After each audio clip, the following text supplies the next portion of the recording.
So, schön. Ich freue mich, dass ihr hier seid. Und wir haben gesungen dem Herrn und von Jesus reden und mit Jesus leben. Das ist ja das Schönste, was wir ab dieser hier erleben können.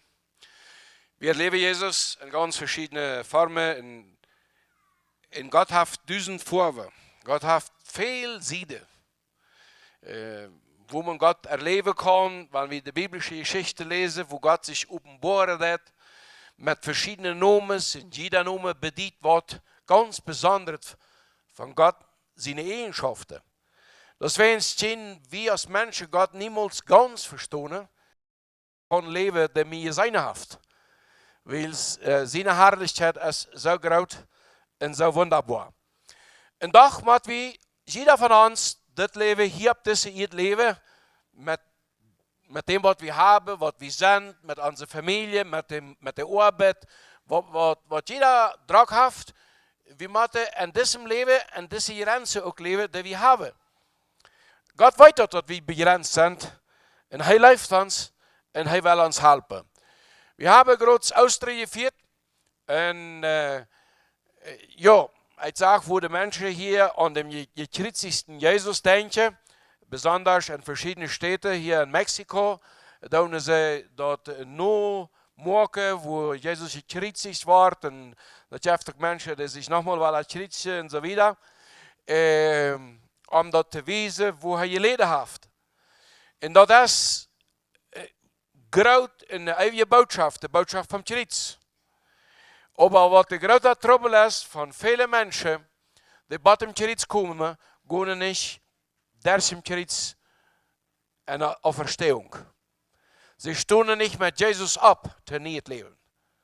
Und dann die Sünde weh, und sie sagen, dass Jesus für die Sünde gestorben ist, aber sie können das nicht annehmen, sie können seinen Heiligen Geist nicht abnehmen, sie kriegen sich nicht daran, sich ganz am Hand zu geben, damit er nie das Leben anfangen kann.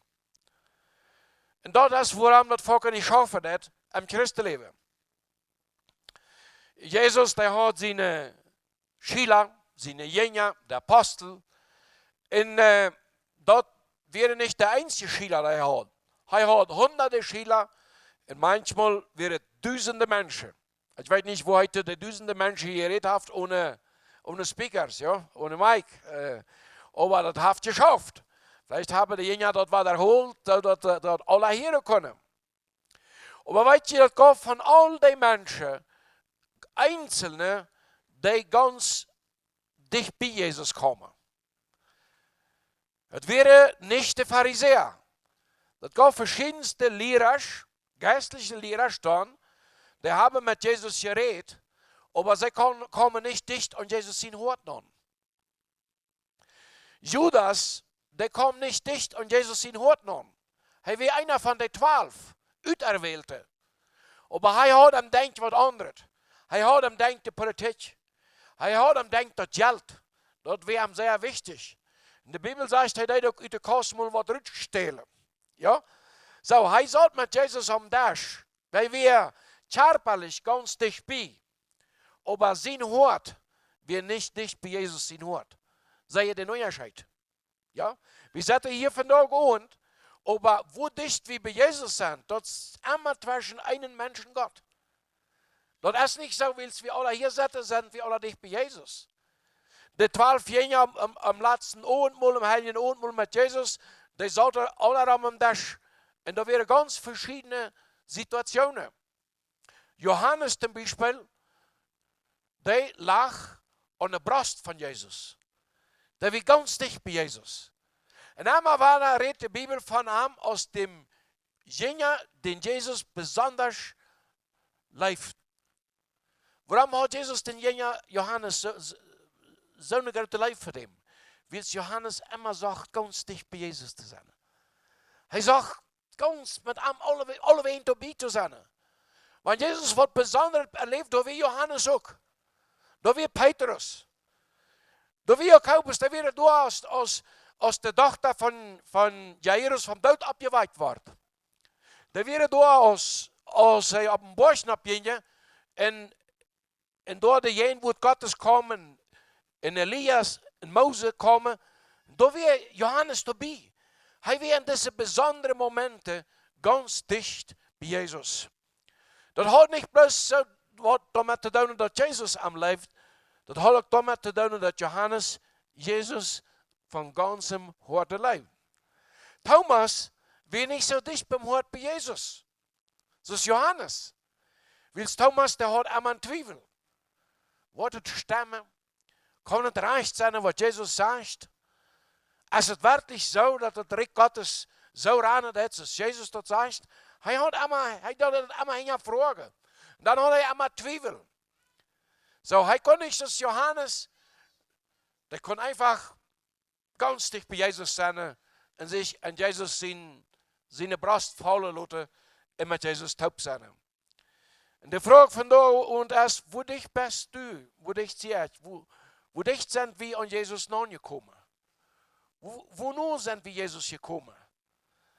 Sind wir bloß da ein Tschetschetau oder kann wir seine Stamm, kann wir, wenn er uns redet, wird wir dort weiter, dass das Jesus seine Stamm ist? Oder wird dort vielleicht, würde ich sagen, das habe ich mir Mose gedacht, dass wir Mose ein Gedanke, der mir gekommen ist.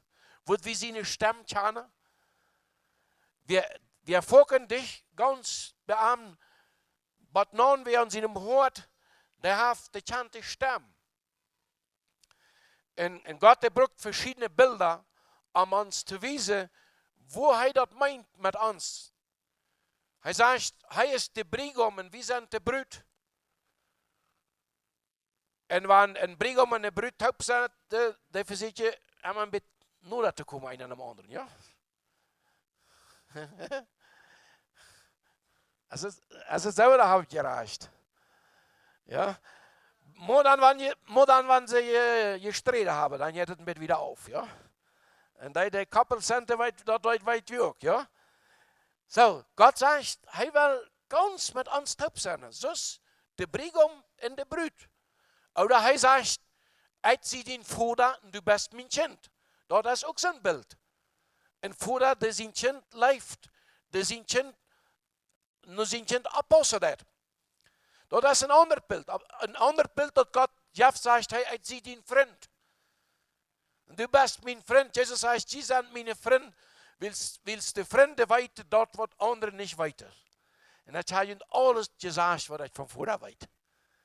So, er will es uns als ein Freund haben. Und ich habe ein bisschen über von Johannes, oder Johannes, wo man das Apostel schreibt, ab einzelne Stelle sagt, vielleicht als hier Johannes recht, ja.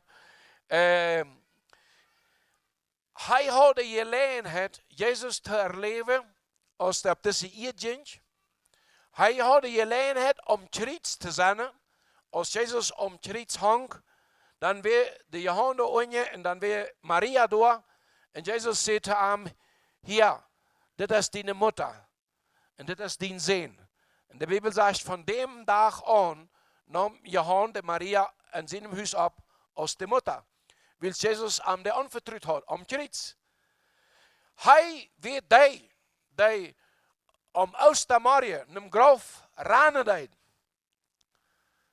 En dat het eerste zag, dat door die, al dat wat ze Jezus aangewijdeld hadden, dat look en alles, dat werd dat taubgeleicht op een aard, besonders dat Schweitloken, dat werd taubgeleicht in een aard. Hij werd de eerste die dat zag. Hij werd erbij als Jezus zich ter Tjane gaf, nur de Auferstehung. En hij had nog een Gelegenheit, noch eine große Gelegenheit, ich weiß nicht, ob wer der von uns hat, Jesus ab diese Erde nochmal wahr zu sein, so Jesus von dort ist. Ich weiß nicht, wo du die Jesus von dort vorstellst. Wenn du die Augen zumachst und denkst, Jesus, wo stellst du die vor? Sitzt du am Kreuz hängen? Oder sitzt du am, wo er Kranke heilt? Oder sitzt du am aus dem Prediger? Wo stellst du die Jesus von dort vor? Johannes will ganz alt und er war verbannt auf einer Insel. Und dann auf einmal erlebt er was, und das steht im Wort Gottes im letzten Buch in der Bibel geschrieben, in Offenbarung. En ik wil maar een paar vers van dem lezen, want dat is wat zeer wunderbaar is. Openbaring kapitel 1, en dan nachher 12, 12 vers 18. Eerst in 1. Dit is de openbaring die God, Jezus Christus, geeft, zijn diener te wijzen, wat am karten passieren moest. En hij scheidt zijn engel naar zijn diener Johannes, om dat met te delen. 12. Dan dreed ik mij om te zijn, wem zijn stem ik reden hield. En als ik mij omkeek, zag ik 7 goldene lampenholen. In middenbank de lampenholen einen, den dat zo zag als een mensen zien. Der had een kleid aan, dat am bad op de feit hang. En een goldenen gord über de Brust. Seine Haare auf dem Kopf wären aus eine witte Wall, wit als Schnee. Und seine Augen aus eine Feuerflamme. Seine Feit blendeten aus geschmaltenes, gewitztes Messing. Und seine Stimme wie so aus ein grautet, ruischendes Wasser. In seine rechte Hand hat er 7 Stierens. En uit de muil kwam hem een scharpe, dubbele schniedende Schwert. In zijn gezicht wie zo, als wanneer de zon in volle kracht schijnt. En als ik hem zag, val ik voor hem doel, als wanneer ik dood weer. Aber hij liet zijn rechte hand op mij op en zei, vers 10, ik zie de eerste en de laatste. Ik zie de levende. Ik weer dood. Aber tjitsch, ik leef op immer en eeuwig. En heb de sleutels zum dood, ook tot dat dodenrijk. Wat hier. Johannes had Jezus op verschillende situationen erlebt. Wo er geïnterpreteerd, als hij starf, als hij opgestoten werd. Maar nu durft Jezus zijn, zoals Jezus vandaag is. En zijn gezicht, wie zoals wanneer man overmiddag aan de zon aankijkt. Dat weer zo stoort, dat brennt hem zo stoort, de herrlichkeit, die hij daar zag. Van zijn ogen, als vuurvlammen. Uit zijn muil komen ze zijn 2 schniedje Schwert eruit. En hij had een goldenen gürtelram gebrast. Dat weer alles zoveel, dat Johannes, der Jezus in de brast geslopen had, han verlost dood. Hij nam de eik niet. Dat werd te veel. Dat werd te veel. En dan deed over Jezus zijn hand op am laaien en zei, hey. Wie Jezus leeft hem. En de rest hem bij de op. En wist hem wo God hem is. En wo God hij ons vandaag ook is. De vraag is, zijn we Jezus ook God? Willen we ook wel dicht bij Jezus zijn? Dat treue wat ich vorhin gesehen habe, Christen, die wollen nicht in der Hallen gehen, aber sie wollen nicht dicht bei Jesus sein. So, sie haben Angst vor der Hallen. Und viele von uns Politiker, die uns nicht von unterwegs hier, über Internet, wir haben Angst vor der Hall, weil sie weiter schafft eine Hall, die Bibel redet davon, und dafür haben wir Angst. So, wir würden wollen, dass Jesus uns ratet, aber wir würden nicht wollen, zu nah bei Jesus sein. Dafür haben wir auch Angst. Für seine große Leib, für seine Herrlichkeit. Jesus soll uns nicht zu dich bekommen. Er soll uns nicht einen Huck geben. Er soll uns nicht, so der Vater dem verlorenen Seelen einen Kuss geben. Das würde uns zu viel sein. Da würde ich sagen, Jesus warten mit. Aber hier, das soll okay, ja. So, guten Abend. Was tun wir, ja. Aber Jesus, der hat den Verlangen, er lebt uns. Er will ganz mit uns taub sein. Und du hast den Trouble. Und du hast von der Hand einfach an uns das Wort, auf wie wir Johannes im Beispiel folgen und einfach ganz dicht an Jesus nachkommen, Oder auf wir wollen nach unserem Ort wieder leben und einfach so mit einer Kraft für sich in Christus sein. Ich kann Ihnen sagen, das Schönste ist, weil man Jesus erlebt hat. Weil man ganz beim kann auf den Schoß setzen. Weil Jesus unsere Wunder heilen hat. Weil wir Jesus sagen können, was uns passiert, was uns weidet. Weil wir Jesus auch unsere Schuld bekennen können. Wie weiter als Mennoniten dort waren, wie was Schlechtes getan haben, dann sehen wir Fragen für Gott holen. Ja? Und ich hatte das auch so erlebt, von klein ab. Und man hat so viel Dummheit im Leben gemacht. Ja, sogar habe ich mal für die Sinne schon Eier gestohlen. Und nachher musste ich können dort für Geld holen fragen. Weil es in unserem Dorf wieder nicht viel Geld. Und dann musste man Eier sammeln von den Obersch. Wer Eier spendet, die haben Menschen alle heine. Und die Eier werden verkauft und das wird das Geld für die Sinnerschule. So, und ich war dann auch dabei, und einmal dann, wir wären nicht Hüs, und dann ging ich dann in eine Koma und die mal unfreiwillig spenden lassen. Ja? Und dann nachher, als ich mich spaziert hatte, musste ich das für Geld holen. Aber bereden. Um Verzeihung bei der Seibe. Aber weißt du, für uns Deutsche dort Volken wichtiger, mit Menschen Frieden zu haben, als dich bei Jesus zu sein. Das ist richtig, dass wir für Gott Hölle fragen. Das ist nicht, dass das falsch ist. Aber das ist nicht unsere Lesung. Dass bei Menschen preisstellen, das ist nicht unsere Lesung. Unsere Lesung ist bei Jesus am Kreuz. Unsere Lesung ist beim Auferstehenden Christus. Sei den Unterschied.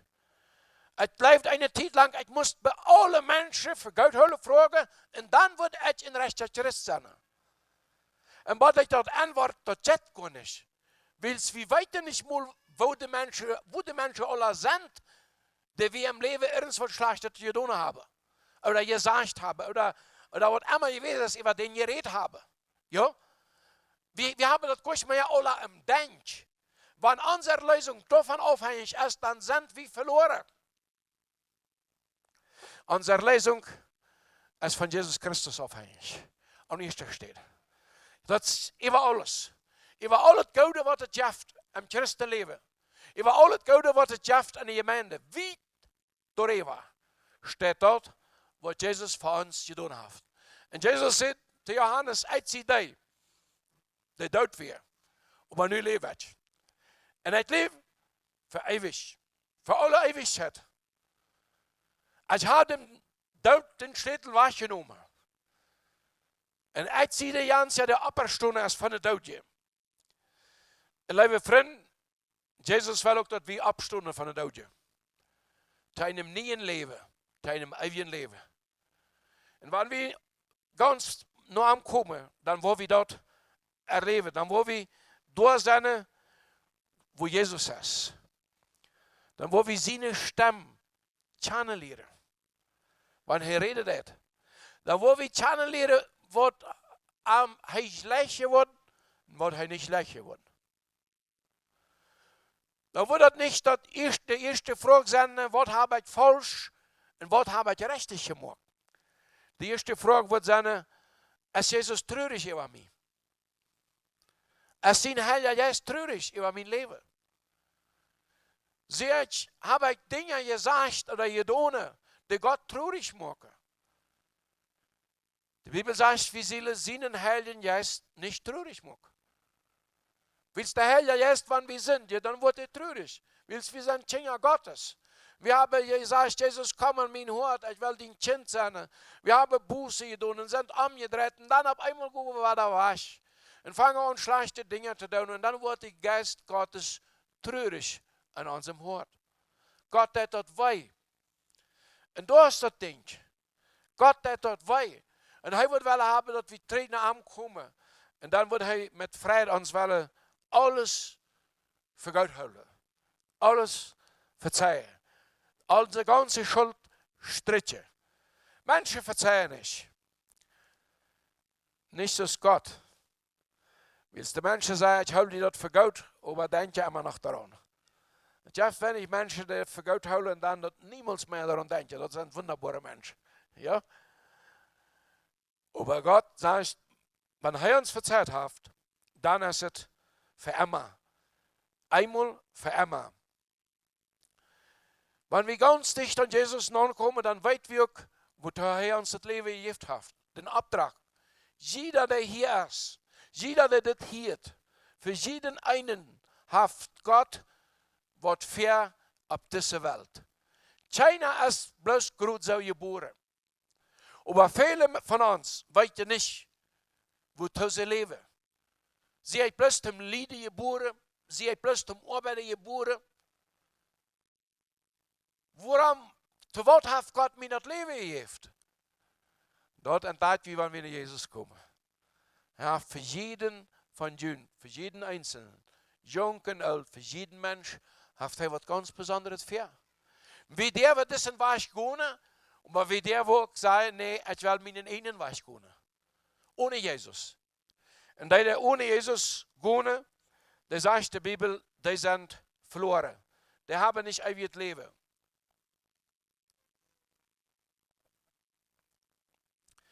Jesus ist abgestorben von der Tod. Und hij laat je vanavond aan dessen Jesus kennen te leren. Jesus Christus, die waarder wordt komen. Hij wordt waarder komen in een waldje. En dat gaat zeer schwind im Eindtau. Alle tekens die de Bibel ons geeft, die zijn vandaag in Erfüllung gegangen, oder gehen vandaag in Erfüllung. So schwind sie es noch niemals. So schwind sie es noch niemals. Dat gaf über 1000 Jahre, wo es wenig nicht hätte gaf an der Menschheit. Von Jesus seine Zeit, bei 1000 Jahren nachher fuhr der Mensch immer noch mal Piet. Bei 1500. Es gab kein Phone, es gab kein Internet. Und dann ab einmal fängt Gott an, ganz schwind, immer schwinder, immer schwinder, immer schwinder, immer schwinder. So geht es nur rauf. In bald kommt Jesus weiter. Of het eine Technologie ist, of het eine Welt ist, wo der Antichrist regiert, wir leben in eine ganz besondere Zeit. Aber Jesus hat uns versprochen, in dieser Zeit bei uns zu sein, jeden Tag. Er wird uns nicht verlassen. Und er wird uns nicht allein lassen. Und er wird an manchen Schutz stellen, dass der böse Feind uns nicht nehmen darf. Das ist wunderbar. Und Jesus ist der Einzige, der stärker ist als der böse Feind. Der böse Feind nimmt einen großen Teil von der Welt an. Aber er kann nicht den annehmen, der Jesus am Hort hat. Das kann er nicht. Er steht nicht in dem Namen Jesus Christus. Er kann große Organisationen leiden, Regierungen kann er leiden, er kann Banken leiden, er kann Mafia leiden, er kann viel, kann der Beiser tun. Aber der Beiser kann nicht einen Menschen nehmen, der Jute Jesus Christus gesagt hat. Weil der Jesus Christus, der abgestorben ist von der Tod, der hat den Beiser Feind auf den Kopf gekleint. Und er kleint ihm war auf den Kopf. Der sagt ihm die Grenze. Und wie das dort, darf keiner kommen. Und das ist groß, das ist stark, das ist powerful. Jesus ist auch da, wenn wir was Schlechtes getan haben, wenn wir gesündigt haben. Und dann ist er da und ist rein, uns zu vergeben. Er ist rein, uns dort für Gott zu holen. Wenn wir nach ihm kommen und sagen, von da habe ich Mist gebüht. Von da ist alles bezieht gegangen. Von da sind kein gutes Zeugnis gewesen. Und dann legt er seine Hand auf uns, auf Johannes, und sagt, hey, ich sehe dir, der gestorben ist, aber auch der auferstanden ist. Ich verzeihe dir das. Steh ab, mein Junge. Steh ab, mein Mejal. Steh ab, sagt Jesus. Steh ab, ich habe für die Leben. Ich habe für die ewiges Leben.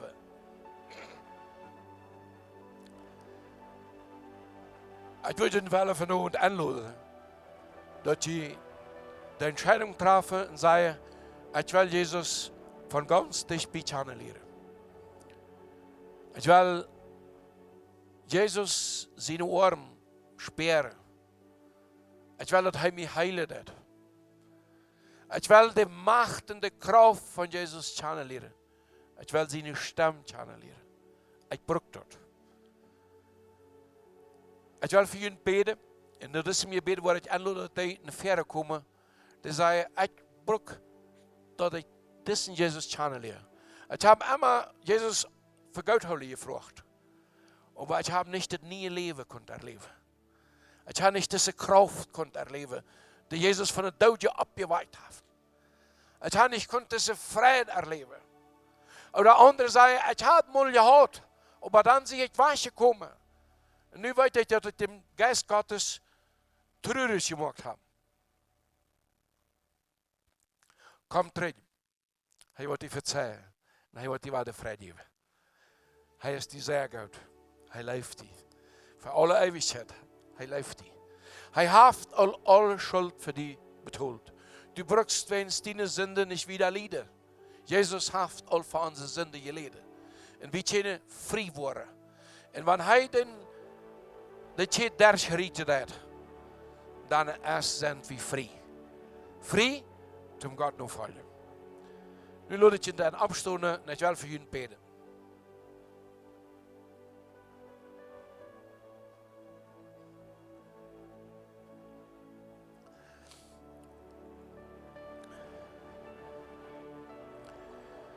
Herr Jesus, ik dank dir, dat u ons leefst. Ik dank dir, dat u hier bist. En Herr, maak onze ogen op, dat we die herrlichkeit zijn kennen. Dein Gesicht, wo das glänzt hat, deine Kraft, wo mächtig, wo groß und stark du bist. Und dass du dir am uns kleine Menschen kümmern lässt. Dass du dir am unsere Troubles kümmern lässt. Und dass du bereit bist, uns alle Sünde zu vergeben. Ich bete dir, Herr, schenk deinen Heiligen Geist. Ich bete dir, Herr, dass dein Heiliger Geist uns heute macht anrühren, uns den Glauben schenkt, uns die Buße schenkt. Wir selbst können nicht Buße tun von uns und Herr, aber halb uns durch deinen Heiligen Geist, dass wir erkennen unsere Sünde, dass die Gerechtigkeit. Dat we die zijn, kennen Jesus, wo du für uns geleden hast und wo du abgestoßen bist von der Tod und nu an der rechten Seite vom Vater bist. Und Jesus, ich bete, dass du den großen starken Ohren am all die leist, die in ihrem Hart leiden, die in ihrem Hart kämpfen. In dem Namen Jesus sage ich, alle böse Macht, gut wasch von hier. Alle satanische Machten, alle Zweifelgedanken, gut wasch von hier im Namen Jesu. Und Herr, wir würden das auch wel eens als Johannes erleben, dass wir ganz dicht bei dir sind. Dass wir mit dir ganz ein worden. So du das auch wirst mit uns sein. Und das beten wir alles in deinem heiligen Namen.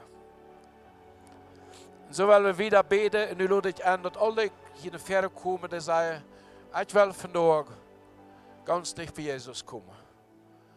Ich zie vanavond wieder was gewesen. Aber nu wil ik terugkomen. Bitte kommt hier in de verre. En ik wil zeggen dat vragen of die kennen die predikers en dat zijn te beden en je laat worden of die ook wel hier komen. Komt. Bitte. Alle die zeggen, ik bruk dit. Dit is voor mij. Dit is voor mijn hart. Kom, broeder, zuster, vriend. De Engelo zijn wie immer de best. En die dat irgendwo am Internet zijn, dat kun je door ook nu einfach aanhouden. We worden om een paar minuten te beden. Komt. Het loopt je aan. Komt. Ook de kinderen, ook de teenager, de jugend. Papa en mama. Grandma en grandpa. Ik zei dat gisteren al te de jugend. We hebben maar één leven. Maar één leven. Wenn wir das Leben verspielen, dann sind wir für immer verloren. Wir haben nicht zwei Lebens, wir haben nur eins. Und wir kennen das Leben nur mit Jesus. Aber recht steht uns hat. Daaronder geht het nicht. Komm, mein Bruder, meine Schwester.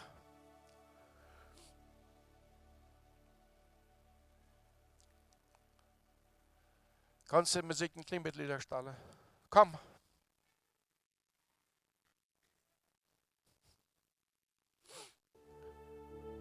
Sei es dem Herrn. Sei es dem Herrn. Ich brauche dich. Es sieht damit auf von dir gewesen. Betan Gott, was die von am Waschhöhl haft. Vielleicht sind es Freunde, vielleicht sind es die Arbeit. Vielleicht sind es andere Dinge, die einfach, dass du hast andere Dinge am Kopf gehabt. Und deswegen hast du nicht nur dann in Jesus kommen. Ich lade dich an, komm. Sei Herr, vandaag will ich mit dir antworten. Und ich will einfach alle anderen an tweede, und derde und vierde stellen. Du sollst an erster Stelle in mein Leben sein. Ich will mit dir gehen, Jesus. Als nachher der kommen will, ich will mit dir beten. Aber ich lade dich an. Wenn der Geist Gottes zu dir sagt, komm, dann komm. Lass nicht vermarren, was du vandaag da noch kommst. Aber besonders, wenn das was Geld ist.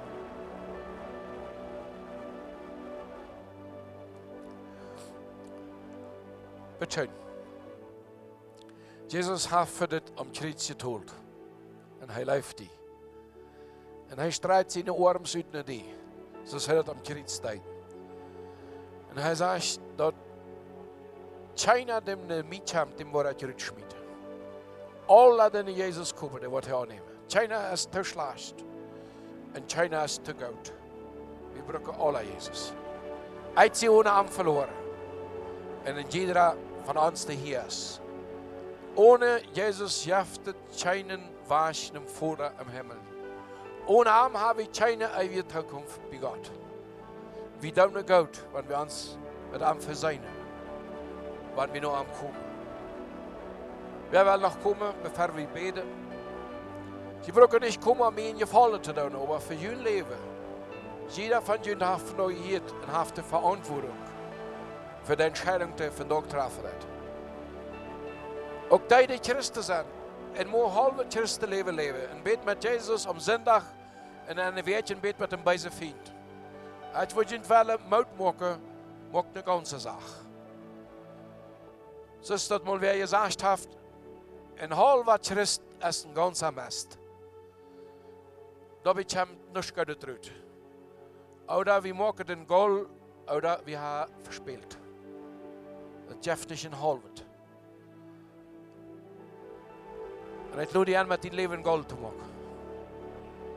Zu sagen, Herr, hier ist mein Leben. Und ich sage meine Quote auf dich. Ich sage mein Leben auf dich. Du bist das geratzt.